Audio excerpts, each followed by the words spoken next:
দুর্নীতির মামলায় ৩ বছরের সাজার বিরুদ্ধে বিএনপি ভারপ্রাপ্ত চেয়ারম্যান তারেক রহমানের স্ত্রী জোবাইদা রহমানের আপিল শুনানির জন্য বৃহস্পতিবার দিন ঠিক করেছে হাইকোর্ট। বুধবার বিচারপতি মোহাম্মদ খসরুজ্জামানের একক হাইকোর্ট বেঞ্চ এই আদেশ দেয়। এর আগে জোবাইদা রহমানকে জামিন দেওয়া হয়, অর্থদণ্ড স্থগিত করা হয়েছে।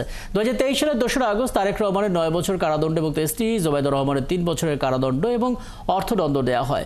গেল বছরের 5 আগস্টে শেখ হাসিনা সরকারের পতনের পর গত 4 নভেম্বর স্বরাষ্ট্র মন্ত্রণালয় জোবাইদা রহমানের সাজা স্থগিত করে। 17 বছর পর গত 6 মে দেশে ফিরে সাজা বাতিল চেয়ে তিনি আপিল করেন। 587 দিনের বিলম্ব মওকুফ করে আপিল মঞ্জুর করে নেয় হাইকোর্ট।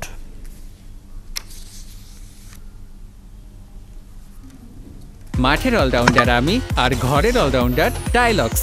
টাইলক্স টয়লেট ক্লিনার, ক্লিন মানেই টাইলক্স।